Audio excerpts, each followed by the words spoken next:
ಅರುಣದೈತ್ಯ ಪ್ರಭುಗಳಿಗೆ ಬಹಳ ಸಂಗಾತಿಯಾಗಿ ಬದುಕನ್ನು ಕಟ್ಟಿಕೊಳ್ಳುವ ಯೋಗ ಭಾಗ್ಯ ಈ ಯಶೋಮಧ್ಯ ಬದುಕಿನಲ್ಲಿ. ಪ್ರಪಂಚದಲ್ಲಿ ಯಾವನೇ ಸರಿ ತನ್ನ ಭವಿತವ್ಯದ ಕುರಿತಾಗಿ ಸುಂದರವಾದ ಕನಸುಗಳನ್ನು ಕಟ್ಟಿಕೊಳ್ಳುವುದಕ್ಕೆ ತನ್ನ ಬದುಕು ಹೀಗೆ ಒದಗಿ ಬರಬೇಕು, ಹೀಗೆ ನನ್ನನ್ನು ಅಪ್ಪಿಕೊಳ್ಳಬೇಕು, ಹೀಗೆ ಭಾವಿಸುವುದಕ್ಕೆ ಮುಕ್ತವಾದ ಸ್ವಾತಂತ್ರ್ಯವಿದೆ ಅವನಿಗೆ, ಸ್ವೇಚ್ಛೆ ಇದೆ. ಹಾಗೆಂದು ನಾವು ಭಾವಿಸಿದ ಹಾಗೆ, ನಾವು ಕಲ್ಪಿಸಿದ ಹಾಗೆ, ನಾವು ಬಯಸಿದ ಹಾಗೆ ಬದುಕಿನ ಅಧ್ಯಾಯಗಳು ನಮ್ಮನ್ನು ಅಪ್ಪಿಕೊಳ್ಳುವುದಕ್ಕೆ ಮುಂದಾಗುವುದಿಲ್ಲವಲ್ಲ. ನಾನು ಅದಕ್ಕಿಂತ ಹೊರತಾಗಿ ಉಳಿಯಲಿಲ್ಲ. ಹೇಗೆ ಸಾಗರದ ಅಲೆಗಳು ಏರಿಳಿತಗಳನ್ನು ಒಂದೇ ಸಮನೆ ಕಾಣಿಸಿಕೊಡುತ್ತದೆಯೋ ಅಂತೆಯೇ ಬದುಕಿನಲ್ಲಿ ಏಳು ಬೀಳುಗಳು ಸಹಜ. ಹೌದಷ್ಟೇ, ನನ್ನ ನೋವು ಇಂದು ನನ್ನೊಳಗೆ ಉಳಿದು ಬಿಟ್ಟಿದೆ. ಹೇಳಿಕೊಳ್ಳೋಣವೇ, ಆತ್ಮೀಯರೆಂದೆನಿಸಿಕೊಂಡವರ ಸಖ್ಯ ಈಗ ನನಗೆ ಬೇಕಾದ ಹಾಗೆ ಸಿಗುವುದಿಲ್ಲ. ಆದ್ದರಿಂದಲೇ ಏಕಾಂತವನ್ನು ಬಯಸಿ ನೆಮ್ಮದಿಯನ್ನು ಅರಸುತ್ತಾ ಶಾಂತಿಯನ್ನು ಹುಡುಕುತ್ತಾ ನಮ್ಮ ಈ ಉದ್ಯಾನವನವನ್ನು ಬಂದು ಸೇರಿದ್ದೇನೆ. ಬೆಳೆದು ನಿಂತ ಗಿಡ ಮರಗಳನ್ನು ಕಾಣುವಾಗ, ಒಣಗು ಬಿಟ್ಟ ಬಗೆಯನ್ನ ಕಾಣುವಾಗ ಮನಸ್ಸಿಗೆ ಸ್ವಲ್ಪ ಆನಂದವೇನೋ ಸಿಗುತ್ತಿದೆ. ಆದರೆ ಇದು ಇಷ್ಟಕ್ಕೆ ಸೀಮಿತವಾಗಿ ಉಳಿಯಕೂಡದು. ನನ್ನನ್ನು ಆವರಿಸಿರುವ ಬೇಸರ, ನನ್ನ ಬೇಗುದಿ ಸಂಪೂರ್ಣವಾಗಿ ಪರಿಹಾರ ಆಗಬೇಕು ಅಂತಾದರೆ ಸ್ವಲ್ಪ ಹೊತ್ತು ಇಲ್ಲಿಯೇ ಇದ್ದು ಕಾಲವನ್ನ ಕಳೆಯಬೇಕು. ನೋಡೋಣ.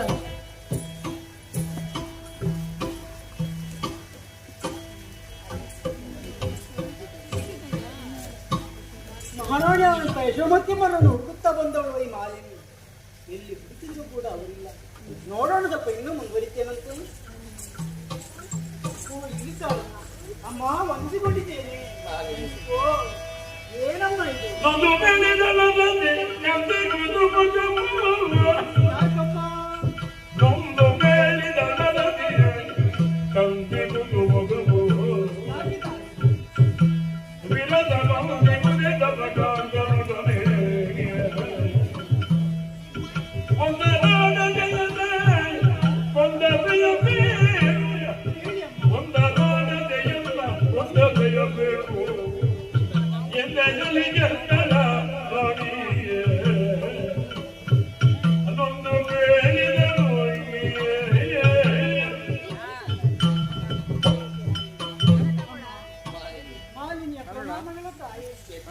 ನಿಮ್ಮನ್ನೇ ಹುಡುಕೊಂಡು ಬಂದವಳು ನಾನು.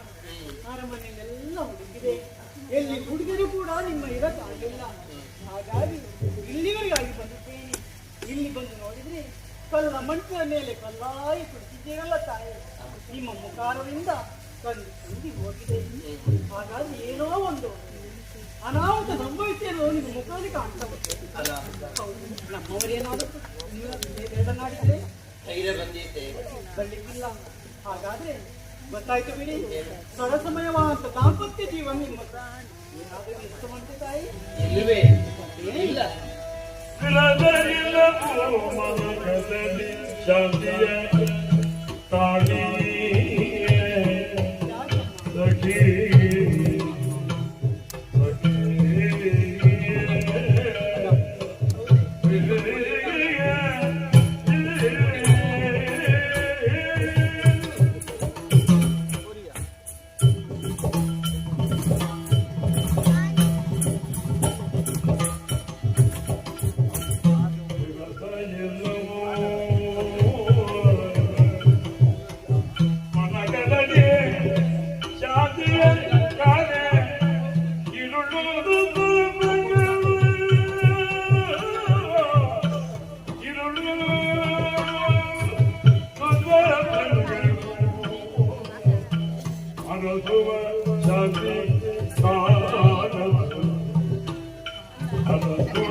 ಪ್ರಪಂಚದಲ್ಲಿ ಕಲ್ಲಗೆ ಅಂತ ಗೋಚರಿಸುವುದು ಅಥವಾ ಕಲ್ಲಾಗಿ ಉಳಿಯುವುದು ಇದು ಸಹಜವಲ್ವೇ?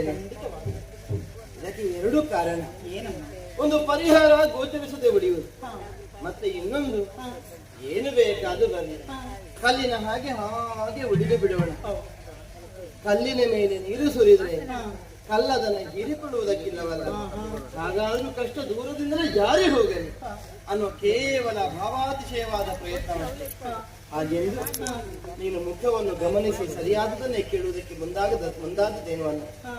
ವಿರಸ ನನ್ನ ದಾಂಪತ್ಯ ಜೀವನದಲ್ಲಿ ಇಲ್ಲವೇ ಯಾವ ಕಾಲಕ್ಕೂ ಅಂತಹದಕ್ಕೆ ನನ್ನ ಅವಕಾಶವನ್ನು ಮಾಡಿಕೊಡುವಳು. ಕಾಯೇನ ವಾಚ ಮನಸಾತ್ರಿಕರಣ ಪೂರ್ವಕವಾಗಿ ಭಾವಶುದ್ಧಿಯಿಂದ ನನ್ನವರನ್ನು ನಾನು ಸೇವಿಸಿದ್ದೇನೆ. ನಾನೊಂದನ್ನು ಉಂಡು ನನ್ನವರಿಗೆ ಇನ್ನೊಂದನ್ನು ಉಣ್ಣುವುದಕ್ಕೆ ಕೊಡಲಿಲ್ಲ. ನನಗೆ ಒಂದನ್ನು ಬಗೆದು ನನ್ನವರಿಗೆ ಇನ್ನೊಂದನ್ನು ಬಗೆದವಳು ನಾನಲ್ಲ. ಹೀಗಿರುವಾಗ ನಮ್ಮ ದಾಂಪತ್ಯ ಜೀವನದಲ್ಲಿ ಯಾವ ಕಾಲಕ್ಕೂ ವಿರಸಕ್ಕೆ ನಾನು ಆಸ್ಪದವನ್ನ ಕೊಡುವವಳೇ ಅಲ್ಲ.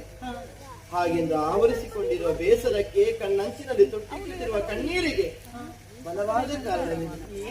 ಹಿರಿಯರು ಒಂದು ಮಾತನ್ನ ಹೇಳ್ತಾರಲ್ಲ, ಬೆಳಗಿನ 4ನೇ ಜಾವದಲ್ಲಿ ಬಿದ್ದಂತಹ ಕನಸು ಪ್ರಪಂಚದಲ್ಲಿ ಯಾವ ಕಾಲಕ್ಕೂ ಹುಸಿಯಾಗುವುದಿಲ್ಲ. ಅದು ಯಥಾರ್ಥವಾದ ಪರಿಣಾಮವನ್ನು ಬೀಳ್ತದೆ, ಅದು ಸತ್ಯವಾಗಿ ಒದಗಿ ಬರ್ತದೆ.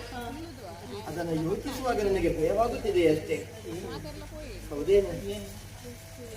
ನಮಗೆ ಒಂದು ಕನಸು ಬಿಟ್ಟು ಕೇವಲ ಒಂದು ದಿನದ ಕನಸಲ್ಲ, ಕೆಲ ದಿನಗಳಿಂದೀಚೆಗೆ ನನ್ನನ್ನು ಆವರಿಸುತ್ತಿರುವ ಕನಸದು. ಸಿಂಹ ವಿಷ್ಣುರವನ್ನು ಏರಿ ಕುಳಿತ ನನ್ನ ಅರಸನ ದೃಶ್ಯ, ಆ ಸುಂದರವಾದ ಚಿತ್ರಣ ಒಂದು ಕಡೆ ಅಂತಾದ್ರೆ, ಮರುಗಳಿಗೆಯಲ್ಲಿ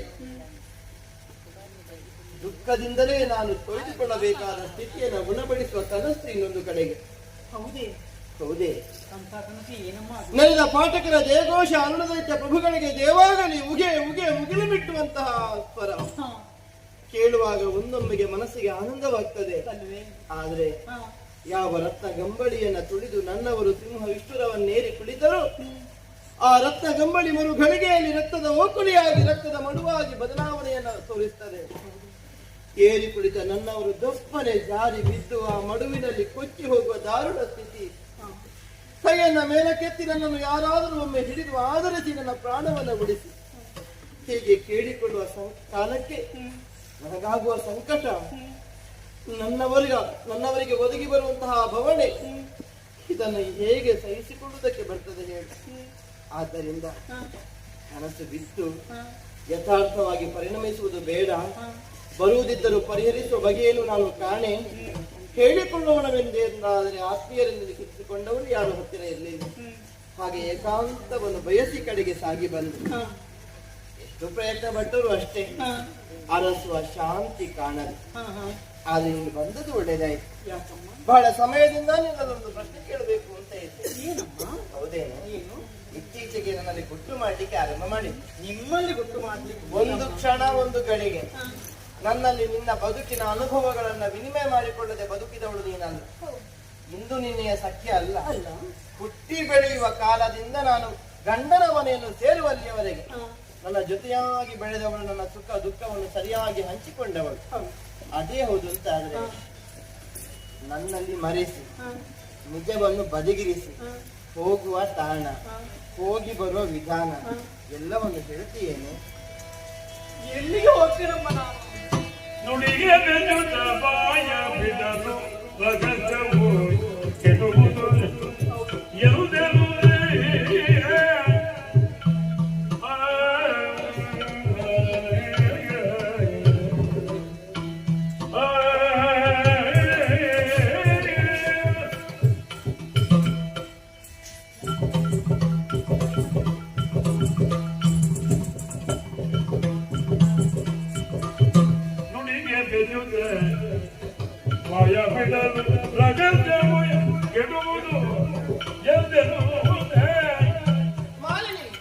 ಕಡೆಗೆ ಯೋಜಿಸಿ ನಗುದೆಲ್ಲರೂ ಯೋಜಿಸಿ ನಗುದೆಲ್ಲರೂ ಪ್ರಿಯನ ಕಾಮನೆ ಹೋಗಿ ಎರುದವರು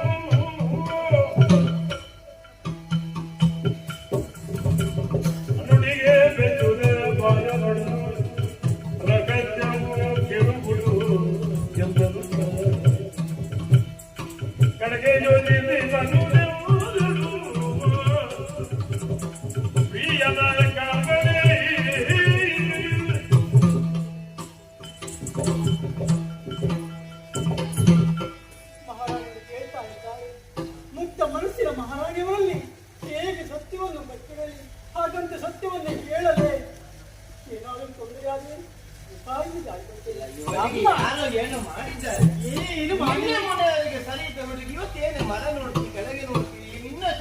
ಮಾತನಾಡುವುದಕ್ಕೆ ಆರಂಭ ಮಾಡ್ತೀನಿ.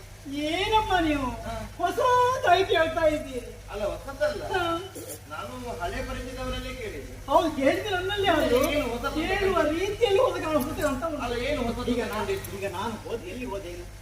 ಅಲ್ಲ, ಒಂದು ಅರಮನೆ, ಅಲ್ಲ, ಅದನ್ನೇ ಕೇಳಿದೆ ನಾನು. ಒಂದು ಅರಮನೆ ನಿಮ್ಮಲ್ಲಿಗೆ. ಅರಮನೆ ಹೌದು ಅಂತ ಅದೇ ನನ್ನ ಕಣ್ಣಿಗೆ ನಿಮಗೆ ಸದಾ ಬೀಳಬೇಕು. ಹಾ, ಹೌದಾ? ಹೌದು.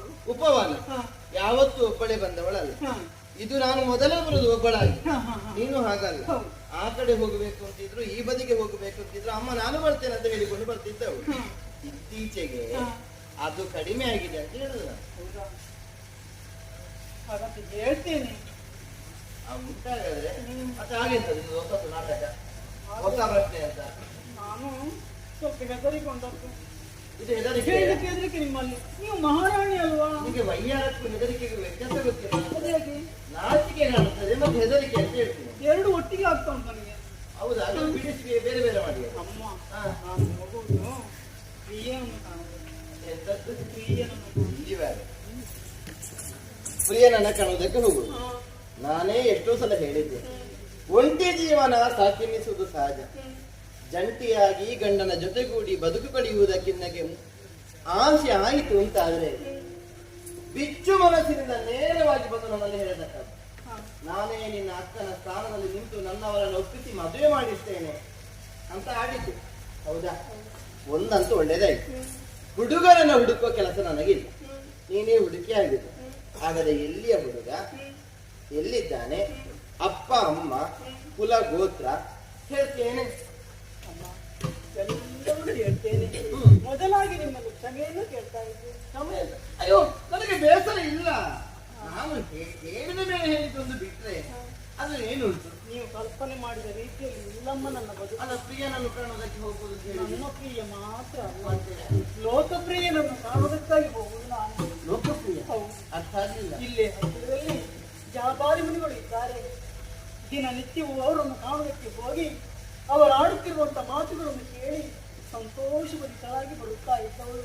ಇದನ್ನು ಬಿಟ್ಟು ಬೇರೆ ಯಾವ ಸಂಗತಿ ಇಲ್ಲ ತಾಯಿ. ಬಾಲ್ಯ ಮಹರ್ಷಿಗಳೇ, ನನ್ನನ್ನು ಕರೆದುಕೊಂಡು ಹೋಗ್ತೀಯೇನು? ಅಮ್ಮ, ನಿಧಾನವಾಗಿ ಹೇಳಿ, ಯಾರಾದ್ರೂ ಕೇಳಿಸಿಕೊಂಡಾರು? ಇಲ್ಲಿ ಯಾರಿದ್ದಾರೆ? ನಿಮ್ಮ ಯಜಮಾನಿ ಗೊತ್ತಾದ್ರೆ ಮತ್ತೆ ಏನಾದ್ರೂ ಅನಾಹುತ ಆದೀತು. ಅವರು ಇಲ್ಲಿಗೆಲ್ಲ ಬರುವುದಿಲ್ಲ.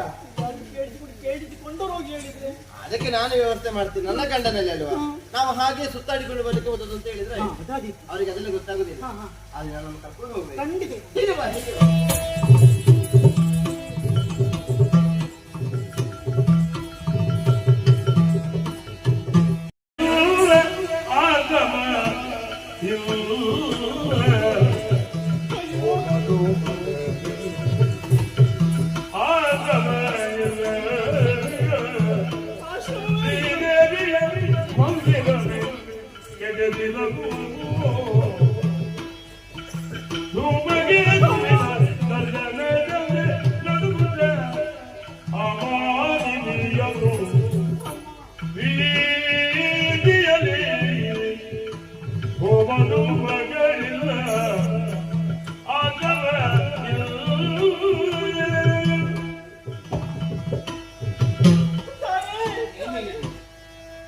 ನಿಮ್ಮನ್ನು ಸಂತೋಷಪಡಿಸಿಕೊಳ್ಳಬೇಕಿರುವಂತ ಉದ್ದೇಶದಿಂದ ನಿಮ್ಮನ್ನು ಈ ತಾಣದಂತ ಕರೆತಂದವಳು ನಾನು. ಇಲ್ಲಿ ಸಂತೋಷವಾದೀತೇನೆ ನೋಡುವಾಗ ಭಯವಾಗ್ತದೆ. ಹೌದು, ದಿನನಿತ್ಯ ಬರುತ್ತಿರುವಂತ ಸ್ಥಳವೇ ಇದಾಗಿದೆ. ಆದ್ರೆ ಬಹಳಷ್ಟು ಬದಲಾವಣೆಯನ್ನು ಕಾಣ್ತಾ ಇದ್ದೇನೆ. ಯಾವಾಗಲೂ ಹೋಮದ ಧೂಮ ಎನ್ನುವುದು ನಮದತ್ತ ಸಾಗುತ್ತಾ ಇತ್ತು. ಆದ್ರೆ ಇನ್ನಿಲ್ಲ. ಇಂತಿಲ್ಲ. ಅವರು ಪಡಿಸುತ್ತಿರುವಂತ ಮಂತ್ರ, ಆ ಮಂತ್ರ ಘೋಷ ಎನ್ನುವುದು ಕೇಳಿಸುತ್ತಾ ಇಲ್ಲ. ಮಂದಿರವೇ ಕೆಡವಲ್ಪಟ್ಟಿದೆ. ಹಾಗಾದ್ರೆ ಇದಕ್ಕೆಲ್ಲ ಏಕೇನು ಕಾರಣ? ಏನಾಯ್ತು ಗುರುದೇವ ಆಯಮ್ಮ ನುಡಿ ಕೇಳಿ ಬಳಿ ಬೆಂಬಲದಿಂದ ಯಾವಾಗಲೇ ಬರುದೆ ತಲೆನವ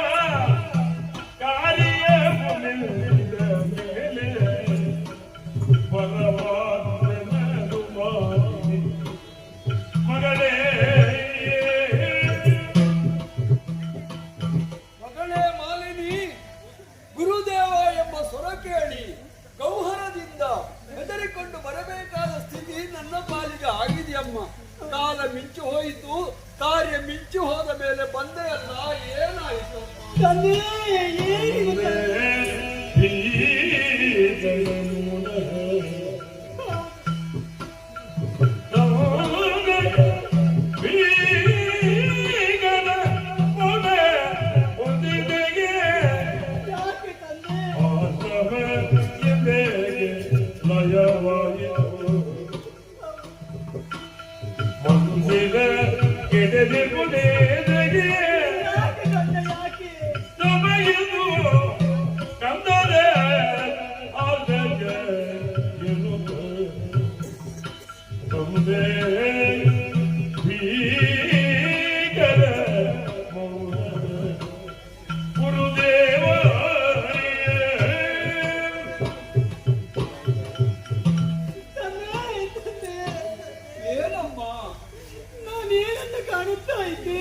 ಏನಾಗಿದೆ ಇಲ್ಲಿ?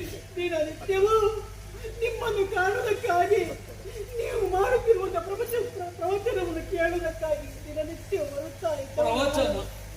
ಯಾವತ್ತೂ ಕೂಡ ಈ ಸ್ಥಾನವೆನ್ನುವುದು ಶಾಂತಿ ದೇವತೆಯ ನೆಲೆವೀಡಾಗಿ ಕಂಗೊಳಿಸ್ತಾ ಇತ್ತು. ಆದ್ರೆ ಈ ಹೊತ್ತಿನಲ್ಲಿ ಮೌನವೇ ಆವರಿಸಿಕೊಂಡು ಸ್ಮಶಾನ ಸದೃಶವಾಗಿ ಕಾಣುತ್ತಾ ಇದೆಯಲ್ಲ ತಂದೆ. ಹೋಗುವುದ ರೂಪವೇ ಕಾಣುತ್ತಾ ಇಲ್ಲ, ಮಂತ್ರ ಪಠಣವೇ ಕೇಳುತ್ತಾ ಇಲ್ಲ. ಹಾಗಂತೆ ದಿನನಿತ್ಯವೂ ನೀವು ಪೂಜಿಸಿರುವಂತ ಮಂದಿರವೆನ್ನುವುದು ಕೆಡವಲ್ಪಟ್ಟಿದೆ. ಅಲ್ಲಿ ನೋಡಿಯಂತೆ ಯಾವಾಗಲೂ ನಾನು ಬರುವಾಗ ಆ ಹುಲಿ ದನಗಳೆರಡು ಅನ್ಯೋನ್ಯದಿಂದ ಇರುತ್ತಿದ್ದವು. ಆದ್ರೆ ಅವುಗಳ ರುಂಡವೇ ಛೇದಿಸಲ್ಪಟ್ಟಿದೆ. ಯಾಕೆ ತಂದೆ ಈ ಮೌನ? ಇದಕ್ಕೆಲ್ಲ ಕಾರಣ ಏನು ಹೇಳಿ ತಂದೆ? ಮಣಿದನಿ ಬರೆಯದೆ ಅದಕ್ಕೆ ಮಣಿದನಿ ಬರೆಯದೆ ಅರಸಿಯೇ ಕಂಬನಿಯು ಅಂಗೈಯು ಹೊರದಿಗೆ ಮಣಿಯಂದ ಗೆಳು ನದಿಯಳು ಒಡೆಗರ ಅಗಲು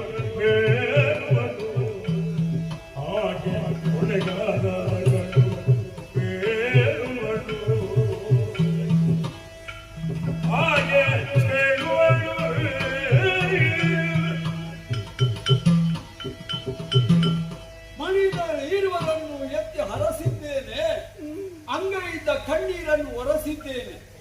ಒಂದು ಕಾಲದಲ್ಲಿ ಸುರ ನಂದಿನಿಯನ್ನು ಭುವಿಗಿಳಿಸುವ ಮೂಲಕ ಮತ್ತೊಮ್ಮೆ ಹಾಲು ಕುಡಿದ ಅನುಭವ ಆಯಿತೆಂಬುದಾಗಿ ಮನೆ ಮಂದಿಯೆಲ್ಲ ಕೊಂಡಾಡಿದ್ದು ಉಂಟಮ್ಮ. ಆದರೆ ಈಗ ಪ್ರಶ್ನೆ ಕೇಳ್ತಾ ಇದೆಯಲ್ಲ, ಏನಕ್ಕಾಯ್ತು ಸ್ವಾಮಿ? ನಾನು ಉತ್ತರ ಕೊಡಲಾರೆ. ನೀನು ಕರ್ಕೊಂಡು ಬಂದದ್ದು ಯಾರನ್ನು ಜೊತೆಯಲ್ಲಿ? ನನ್ನಲ್ಲಿ ಕೇಳೋ ಪ್ರಶ್ನೆಯನ್ನು ಅವಳಲ್ಲಿ ಕೇಳು, ಉತ್ತರ ದೊರಕಬಹುದು.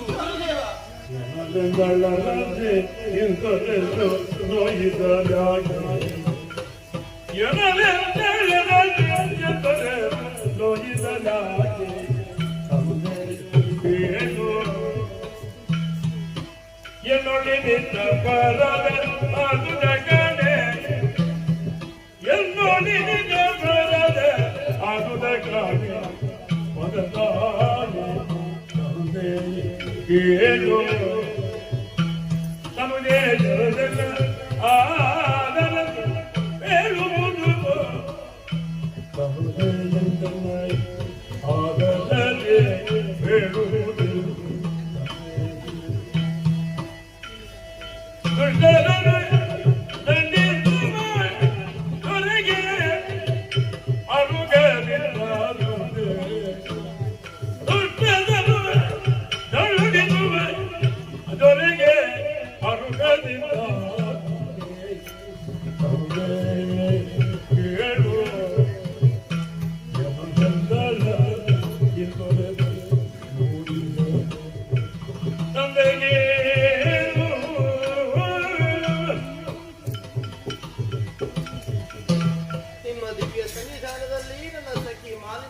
ಪ್ರಶ್ನೆಗಳಿಗೆ ನಾನು ಉತ್ತರಿಸಬೇಕೆ? ಹೌದಮ್ಮ. ಹೇಗೆ ಉತ್ತರಿಸಲಿ? ಅವನಾಗಿ ಉತ್ತರಿಸಲಿ? ಉತ್ತರ ಗೊತ್ತಿಲ್ಲವೇ? ಇಲ್ಲಿ ಆದುದರ ಕುರಿತಾಗಿ ನನಗೆ ಗ್ರಹ್ಯವಿಲ್ಲ. ನಾ ಈ ಕುರಿತಾಗಿ ತಿಳಿದವಳಲ್ಲ. ತವ ಪದದಾನೆಗಾಗಿ ನಾನು ಆಡುತ್ತಿರುವ ಮಾತು ಸತ್ಯವಷ್ಟೇ. ಇಂತಹ ಅಪಕಾರವನ್ನ ಋಷಿ ಸನ್ನಿಧಾನಕ್ಕೆ ಎಸಗುವುದಕ್ಕೆ ನಾನು ಯಾಕೆ ಮನಸ್ಸು ಮಾಡಬೇಕು ಮುನಿವರ? ನಾನು ಅಪರಾಧಿನಿಯಲ್ಲ, ನಾನು ತಪ್ಪಿತಸ್ಥಳಲ್ಲ. ಆದ್ರೆ ಒಂದು ಏನು, ಈ ಆಶ್ರಮ ನನ್ನವರ ಅಧೀನಕ್ಕೆ ಒಳಪಟ್ಟದ್ದು. ಹೌದಲ್ಲ? ಊರಿಗೆ ಪ್ರಭುಗಳಿದ್ದಾರೆ ಇಲ್ಲ ರಸ. ಹೌದು, 3 ಲೋಕಗಳನ್ನು ತನ್ನ ವಶದಲ್ಲಿರಿಸಿಕೊಳ್ಳುವ ಮೂಲಕವಾಗಿ ದಕ್ಷತೆಯಿಂದಲೇ ಮುನ್ನಡೆಸುತ್ತಿದ್ದಾನೆ ನನ್ನ ಪ್ರಭು. ಅಂತಹ ದೊರೆಗೆ ಅರ್ಹತೆ ಇನಿತಾಗಿದೆ. ಹೇಳಿ, ನನ್ನ ಪ್ರಶ್ನೆಗಳಿಗೆ ಉತ್ತರಿಸಿ ಮುನಿವರ, ಹೇಳಿ. ಓ ತಾಯೇ, ತಾಯೇ ನನಗೆ ಬಿಡಬಿಡನು, ತಾಯೇ ನನಗೆ ಬಿಡಬಿಡನು, ತಾವರಾಯ ತಾನೇ ಬುದ್ಧಿಗುಣವು, ಕಾಮರಾಯ ತಾನೇ ಬುದ್ಧಿಗುಣವು, ಕಾಯುವವರಿಗೆ ಈ ಜಗದಿ ಕಾಯುವವರಿಗೆ ಈ ಜಗದಿ ಯತಿ ಬರಲಿಲ್ಲ ತಾಯೇ ಕಂದಗೆ ವಿಷವಿದನು.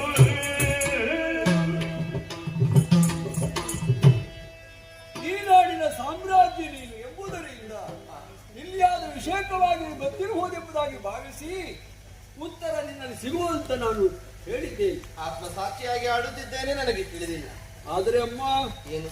9 ತಿಂಗಳು ಉದರದಲ್ಲಿರಿಸಿ ಲೋಕದ ಬೆಳಕನ್ನು ಕಾಣಿಸುವಳು ತಾಯಿ. ಅಂತಹ ತಾಯಿ ಆ ಮಗುವಿಗೆ ಹಾಲು ಕೊಡುವ ಬದಲಾಗಿ ವಿಷವನ್ನು ಕೊಟ್ಟರೆ ಏನಾಗ್ತದಮ್ಮ? ಅವಳು ಹೇಗೆ ತಾಯಿಯಾಗುವುದಕ್ಕೆ ಸಾಧ್ಯ? ಹೌದಲ್ಲ, ಬುದ್ಧಿಯನ್ನು ತಿದ್ದಬೇಕಾದಂತಹ ಶಿಕ್ಷಕನೇ ಮಕ್ಕಳಿಗೆ ದುರ್ಬುದ್ಧಿಯನ್ನು ಹೇಳಿಕೊಡ್ತಾರಂತಾದ್ರೆ ನಾಳೆ ಲೋಕದ ಸ್ಥಿತಿ ಏನಮ್ಮ? ಅಷ್ಟೇ ಅಲ್ಲ, ರಕ್ಷಣೆ ಮಾಡಬೇಕಾದ ಅರಸನೇ ಅವರನ್ನು ಶಿಕ್ಷಿಸಕ್ಕೆ ಕೊಲ್ಲುವುದಕ್ಕೆ ಮುಂದಾಗ್ತಾರಂತಾದ್ರೆ ಈ ನಾಡಿನ ಪರಿಸ್ಥಿತಿ ಏನಾಗ್ತದಮ್ಮ? ಪ್ರಶ್ನೆಯು ನನ್ನವರಿಗೆ ಆರೋಪವು. ಇದು ಬೇರೆ ಯಾರ ವಿಷಯವನ್ನು ಹೇಳುವುದಲ್ಲ. ಇಲ್ಲಿ ಆಗುವ ಈ ಅನ್ಯಾಯಕ್ಕೆ ಕಾರಣ ನಿನ್ನ ಗಂಡ ಅರುಣಾಸುರ. ನನ್ನವರು ಖಂಡಿತವಾಗಿ ಇಂಥದನ್ನ ಮಾಡುವುದಕ್ಕೆ ಮನ ಮಾಡುವವರಲ್ಲ ಅಲ್ಲ. ನನ್ನ ರಸ ಏನು ಅಂತ ನಾನು ಚೆನ್ನಾಗಿ ಬಲ್ಲೆ. ಓಹೋ, ನಿಮ್ಮ ಮಾತುಗಳಲ್ಲಿ ನನಗೆ ನಂಬಿಕೆ ಇಲ್ಲ ಮುನಿವರ. ನಿನ್ನ ಗಂಡನ ಮೇಲೆ ಅಪಾರ ಗೌರವ ಇರುವಂತಹ ನೀನು ನನ್ನ ಮಾತನ್ನು ನಂಬುವುದಿಲ್ಲ. ತಪ್ಪಲ್ಲವಲ್ಲ? ಹಾಗಾದ್ರೆ ನೀನು ನೋಡ್ಬೇಕಲ್ಲ, ಏನು? ಘೋರ ಕರ್ಮಗಳಾದವರು ಕಣ್ಣಾರೆ ಕಾಣಿಕೆ ಅದ ನೋಡು ಜ್ಞಾನದೃಷ್ಟಿ.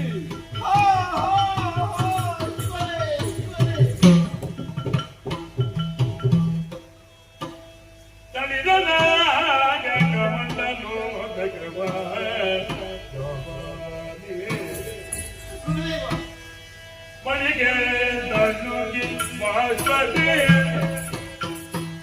ತೊಳೆದು ಮುನಿಪುವ ಹೇ ಮುನಿವರ, ಉಳಿದು ಮಾಬತ್ತಲದು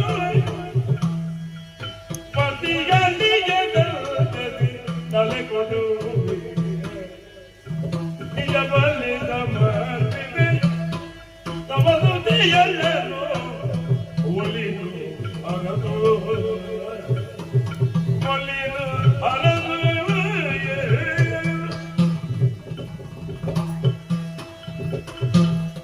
ತಪ್ಪಾಯಿತು ಮುನಿವರ. ಈವರೆಗೆ ಕನಸಿನಲ್ಲಾಗಲಿ ನನಸಿನಲ್ಲಾಗಲಿ ನನ್ನ ರಸ ಇಂಥದನ್ನ ಮಾಡುವುದಕ್ಕೆ ಮನಸ್ಸು ಮಾಡಬಹುದು. ಇಂತಹ ದುಷ್ಟತನ ನನ್ನವರ ಅಂತರಂಗದಲ್ಲಿ ಮನೆ ಮಾಡಿದ್ದಿರಬಹುದು. ಈ ಕುರಿತಾಗಿ ನನಗೆ ಲವಲೇಶವು ಗೊತ್ತಿರಲಿಲ್ಲ ಮುನಿವರ. ಪೂರ್ವದಲ್ಲಿ ಏನಾಗ್ತದೆ ಗೊತ್ತಾಯ್ತಲ್ಲ? ಆದಿಸಿದ ತಪೋಬಲದಿಂದಲೇ ನನಗೆ ಇದೆಲ್ಲವನ್ನು ಕಾಣಿಸಿಕೊಟ್ಟಿದ್ದೀರಿ. ದಿವ್ಯ ದೃಷ್ಟಿ, ಸ್ವರ್ಗ ಮತ್ತೆ ಪಾತಾಳ 3 ಲೋಕದ ಮಂದಿಗಳು ತನ್ನ ಭವಿತವ್ಯವನ್ನು ಕಟ್ಟಿಕೊಳ್ಳುವುದಕ್ಕೆ ಮತ್ತೆ ಹಪಹಪಿಸುತ್ತಿದ್ದಾರೆ, ಕಷ್ಟಪಡುತ್ತಿದ್ದಾರೆ. ಹೌದಲ್ಲ? ಹೆಚ್ಚೇಕೆ ಚಂಡ ಪ್ರಚಂಡರ ಹಾರಾಟ ಕಾಣಿಸ್ತದೆ. ಓ, ಎಲ್ಲವನ್ನು ನೋಡಿದೆ. ಸಹಿಸಿಕೊಳ್ಳುವುದಕ್ಕಾಗುವುದಿಲ್ಲ. ಆದರೆ ನನ್ನವರನ್ನ ಉಳಿಸಿಕೊಳ್ಳಬೇಕೆನ್ನುವ ಹಠ ನನ್ನಲ್ಲಿ ಅಧಿಕವಾಗುತ್ತಿದೆ. ನನ್ನ ಮಾಂಗಲ್ಯದ ಪ್ರಶ್ನೆ. ಇಂದ್ರಾಣಿಯು ಶ್ರೀದೇವಿಯ ಸ್ವರ್ಣ ಕಮಲದ ಮೇಲೆ ವಿಗ್ರಹವನ್ನು ಇರಿಸುವ ಮೂಲಕವಾಗಿ ತನ್ನ ಗಂಡನ ಪ್ರಾಣವನ್ನು, ತನ್ನ ಗಂಡನ ಬದುಕನ್ನ ಕಟ್ಟಿಕೊಳ್ಳುವುದಕ್ಕೆ, ಉಳಿಸಿಕೊಳ್ಳುವುದಕ್ಕೆ ಪ್ರಯತ್ನಿಸುತ್ತಿದ್ದಾಳೆ. ಶ್ರೀದೇವಿಯ ಮನಸ್ಸು ಕರಗಿದೆ. ದಿವ್ಯ ಮೂರ್ತಿಯಿಂದ ಹೊರಟಂತಹ ಬೆಳಕನ್ನು ನಮ್ಮ ಏಕವಿರಾಜಪುರವನ್ನು ಬಂದು ಸೇರಿದೆ. ಇನ್ನೇನು ಅದುವೆ ಮಾರಿಯ ಸ್ವರೂಪವನ್ನಾದು ನನ್ನವರ ಪ್ರಾಣವನ್ನ ಹೀರುವುದರಲ್ಲಿ ಯಾವ ಸಂದೇಹವೂ ಇಲ್ಲ. ಹೌದಲ್ಲ? ನನ್ನ ತಲೆ ಕೊಡ್ತೇನೆ ಮುನಿವರ. ಯಾಕೆ?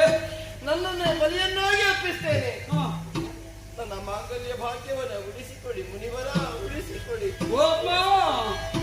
ನಿರಪರಾಧಿಗಳ ಸತ್ಯದ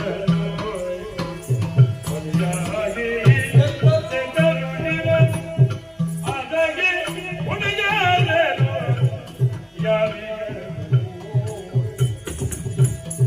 ಸುರಿವ ಬಿಸಿಲೆಂದರೆ ಪ್ರಭಾ ಹರಿದು ಮಾರಿಯ ನೆನೆದೆ ಪಾಪದಿಂದ ಉರಿಯದೆ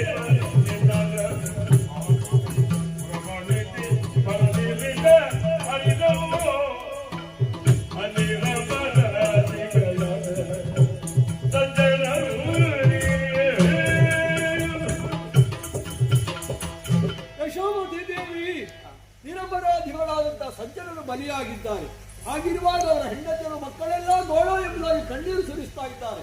ಸುರಿಯುವ ವಿಸಿಗತ್ತರ ಪ್ರವಾಹವೇ ಹರಿದು ಮಾರಿಯ ತೆರೆದು ಗರ್ಜಿಸುತ್ತಾ ಈ ಏಕವೀರಾದಿ ಪುರವನ್ನು ಪ್ರವೇಶಿಸಿದೆ. ಈ ಹೊತ್ತಿಯಲ್ಲಿ ಆ ಬೆಂಕಿಗೆ ಆಹುತಿ ಆಗ್ತಾ ನಿಮ್ಮ ಗಂಡ.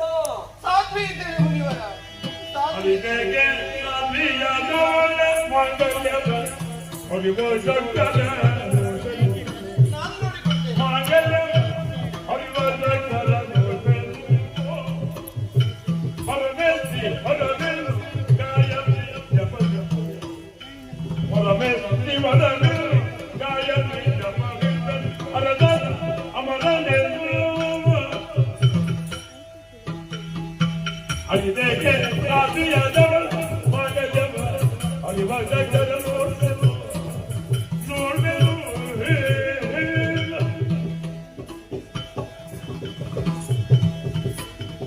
ಮುನಿವರ, ಮಹಾರಾಣಿ ತ್ರಿಕರಣ ಶುದ್ಧಿಯಿಂದ ನನ್ನವರ ಪದಸೇವೆಯನ್ನು ಇವರಿಗೆ ಮಾಡಿದ್ದೇನೆ. ನಾನೊಬ್ಬಳಾಕೆ ಸಾಧ್ವಿ ಇದ್ದೇನೆ. ಹದಿಪದೆಯ ಬದುಕನ್ನು ಈವರೆಗೆ ಉಳಿಸಿಕೊಂಡಿದ್ದೇನೆ. ಒಳ್ಳೆ ಅಂತೆಯೇ ನಡೆದುಕೊಂಡಿದ್ದೇನೆ. ಸರಿ. ಈ ವಿಶ್ವಾಸ ನನ್ನೊಳಗೆ ಬಲವಾಗಿ ಉಂಟು. ಅದುವೇ ನನಗೆ ಆತ್ಮಬಲ, ನನಗೆ ಆತ್ಮಸ್ಥೈರ್ಯ. ಓಹೋ, ಆ ಭರವಸೆಯಿಂದ ಆಡುತ್ತಿದ್ದೇನೆ. ಏನಮ್ಮ? ಸಾಧ್ವಿಯಾಗಿ ಆದವಳ ಮಾಂಗಲ್ಯವನ್ನು ಹರಿವ ಅಥವಾ ಕಡಿದಿಕ್ಕುವ ಶಕ್ತಿವಂತರು ಪ್ರಪಂಚದಲ್ಲಿರುವುದಕ್ಕುಂಟೆ ಇದ್ದಾರೆ ಅಂತಾದ್ರೆ ನಾನು ನೋಡಿಕೊಂಡೆ. ನನ್ನ ಮಾಂಗಲ್ಯವನ್ನು ಉಳಿಸಿಕೊಳ್ಳುವುದಕ್ಕೆ ಹೆಣ್ಣು ಮಕ್ಕಳು ಬದುಕಿದ ರೀತಿ ನೀತಿಗಳು ನಮಗೆ ಆದರ್ಶ. ಹೇಗಮ್ಮ? ಈ ಪೂರ್ವದಲ್ಲಿ ಸತಿ ಅನಸೂಯಾದೇವಿ 3 ಮೂರ್ತಿಗಳನ್ನು ತೊಟ್ಟಿನ ಮಗುವನ್ನಾಗಿಸಿ ಪವಡಿಸಿದವಳು, ಎದೆಯ ಹಾಲುಣಿಸಿದವಳು. ಹೆಚ್ಚೇಕೆ ತನ್ನ ಗಂಡನ ಪ್ರಾಣವನ್ನು ಉಳಿಸುವುದಕ್ಕೆ ಬೇಕಾಗಿ ಸೂರ್ಯ ಚಂದ್ರಮನ ನಡೆಗೆ ತಡೆಯೊಡ್ಡಿದ ಸತಿ ಸುಮತೀದೇವಿ ಅಳಿದ ಗಂಡನ ಪ್ರಾಣವನ್ನು ಉಳಿಸಿಕೊಳ್ಳುವುದಕ್ಕೆ ಬೇಕಾಗಿ ಯಮನನ್ನಾದರೂ ಬೆಂಬಿಡದೆ ಕಾಡಿದ ಸತಿ ಸಾವಿತ್ರಿ. ಇವರ ಬದುಕು ನಮಗೆ ಆದರ್ಶ. ಅವರಷ್ಟು ಎತ್ತರಕ್ಕೆ ಏರಿದವಳು ನಾನಲ್ಲ. ಹಾಗಿದು ಅಲಂಕಾರಿಕವಾಗಿ ಆಡುತ್ತಿಲ್ಲ. ನನ್ನ ಮಾಂಗಲ್ಯವನ್ನು ಉಳಿಸಿಕೊಳ್ಳಬೇಕೆನ್ನುವ ಆಕಾಂಕ್ಷೆ ನನ್ನೊಳಗಿರುವ ಭರವಸೆಯಷ್ಟೇ. ಇದಕ್ಕಿಂತಲೂ ಮಿಗಿಲಾಗಿ ವಿಧಿಯಿಂದ ದತ್ತವಾದ ವರಬಲ, ಶಾರದಾ ಮಾತೆಯ ಒಲಿದು ಅನುಗ್ರಹಿಸಿದಂತಹ ಗಾಯತ್ರಿ ಮಂತ್ರದ ಬಲುಮೆ, ಜನಬಲ, ಧನಬಲ ಇವೆಲ್ಲವೂ ಎನ್ನರಸನ ಒಂದಿಗಿರುವಾಗ ಎನ್ನರಸ ಅಮರನಲ್ವೇ? ಅಮರನಲ್ವೇ? ಅಮರನಲ್ವೇ?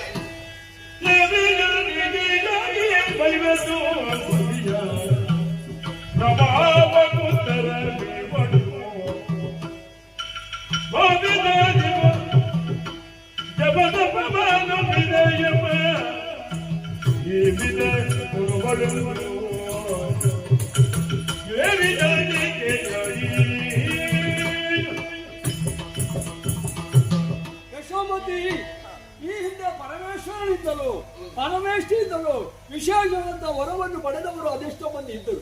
ಆದ್ರೆ ಅವರು ಬದುಕು ಉಳಿದಿದ್ದಾರೆ ಹೇಳು. ಹಾಗಾದ್ರೆ 3 ಮೂರ್ತಿಗಳು ಅಸಾಧ್ಯವಾದ ಆ ಕಾರ್ಯವನ್ನು ಆ ಶ್ರೀದೇವಿಯಾಗಿ ಕಾಣಿಸಿಕೊಂಡು ಅಂತ ಕಾರ್ಯವನ್ನು ಮಾಡಿದ್ದಾರೆ ಎಂಬ ವಿಚಾರವನ್ನು ನೀವು ತಿಳಿದವರು ಹೌದಷ್ಟೇ. ಈ ಕ್ಷಣದಲ್ಲಿ ಬೇರೆ ಯಾರು ಬರುವುದಲ್ಲ, ಆ ದೇವಿಯ ಚಂಡಿಕೆಯಾಗಿ ಕಾಣಿಸಿಕೊಂಡು ನಿನ್ನ ಗಂಡನ ರಕ್ತವನ್ನು ತೀರ್ತಾರೆ. ಬರಲಿ ಬರಲಿ ಮುನಿವರ.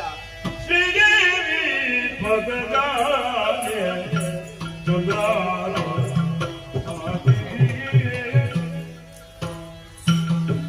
ಎಂದೇ ಬೆಳಗದೋಳು ಅಪಾನಾಜಿಗಳು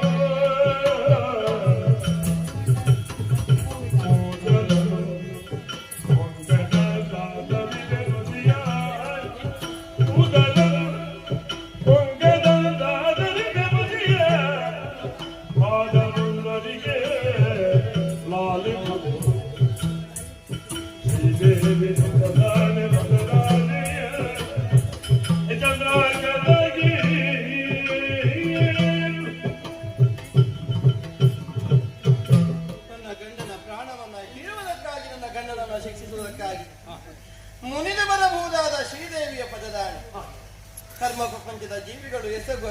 ಕಿರಣಗಳಿಗೆ ಸಾಕ್ಷಿ ರೂಪದಲ್ಲಿರುವ ಸೂರ್ಯ ಚಂದ್ರಮರ ಮೇಲಾಣೆ, ಆ, ತಮ್ಮ ಪುಣ್ಯ ಸನ್ನಿಧಾನದ ಮೇಲಾಣೆ, ಏನಮ್ಮ? ಎಲ್ಲಿಯವರೆಗೆ ಯಶೋಮತಿಯ ದೇಹದಲ್ಲಿ ಪ್ರಾಣವಿದೆಯೋ ಅಲ್ಲಿಯವರೆಗೆ ಎನ್ನರಸನ ದೇಹದ ಒಂದು ಕೂದಲನ್ನು ಕೊಂಕದಂತೆ ನನ್ನವರನ್ನು ನಾನು ಆಧರಿಸ್ತೇನೆ. ಮುನಿವರ, ನಾನು ಆಧರಿಸ್ತೇನೆ. ನಿನ್ನ ಪ್ರಾಣ ಇರುವವರೆಗೆ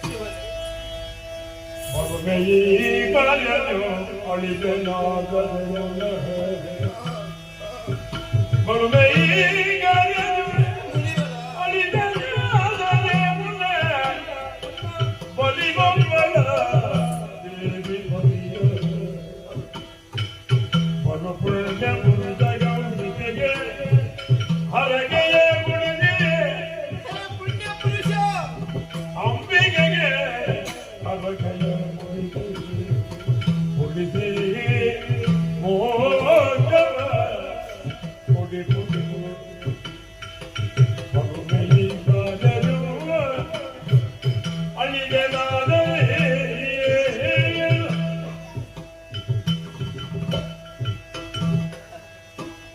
ಪ್ರಪಂಚದಲ್ಲಿ ನಾನು ಇಂತಿಷ್ಟು ದಿವಸ ಬದುಕುತ್ತೇನೆ ಅನ್ನುವ ಹಾಗೆ ಭರವಸೆಯಿಂದ ಆಡುವುದಕ್ಕೆ ಅವನಿಗೂ ಅಧಿಕಾರವಿಲ್ಲ.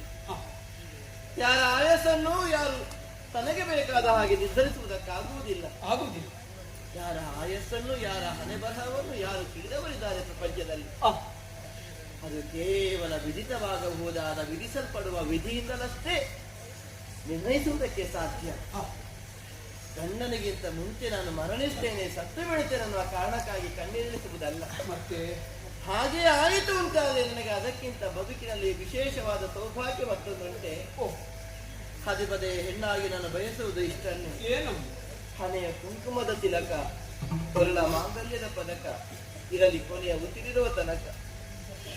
ನಾನು ಸತ್ತ ಬಿದ್ದರಿಂದಾದ ನನ್ನ ದೇಹ ಪತನವಾಯಿತು ಅಂತಾದರೆ ನನ್ನ ಹೆಣ ನನ್ನವರ ಹೆಗಲೇರಿ ಸ್ಮಶಾನ ಯಾತ್ರೆಯನ್ನು ಕೈಗೊಳ್ಳುತ್ತದೆ. ಆ, ನನಗದು ಮೋಕ್ಷವನ್ನ ಹೊಂದುವುದಕ್ಕೆ ದಾರಿ ಮುನಿವರ. ಓ, ಆದರೆ ನನ್ನನ್ನು ಕಳೆದು ಆ, ಎನ್ನರಸ ಏಕಾಂಗಿಯಾಗಿ ಉಳಿಯಬೇಕು. ಒಬ್ಬನೇ ಆಗುತ್ತಾನೆ ಅವನು. ನನ್ನವರ ಉತ್ಕರ್ಷೆಯನ್ನು ಬಯಸುವವರು, ಅಪೇಕ್ಷಿಸುವವರು ಮತ್ತೆ ಯಾರು ಇಲ್ಲಿ ಉಳಿಯುವುದಿಲ್ಲ. ಯಾರಿದ್ದಾರೆ?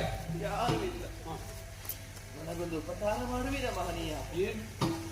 ಮುನಿದು ಬರಬಹುದಾದ ಅಂಬಿಕೆಯ ಪದತಳದಲ್ಲಿ ಬೇಕಾದ ಹರಕೆಗಳನ್ನ ಇಟ್ಟು ಆಕೆಯನ್ನು ಸಂಪ್ರೀತಿಗೊಳಿಸಿ ಆ, ಎನ್ನರಸರಿಗಂದು ಮೋಕ್ಷವನ್ನು ಒದಗಿಸಿಕೊಂಡು ಮುನಿವರ ಮೋಕ್ಷವನ್ನು ಒದಗಿಸಿ ಬಿಡುದು ಕೂಡ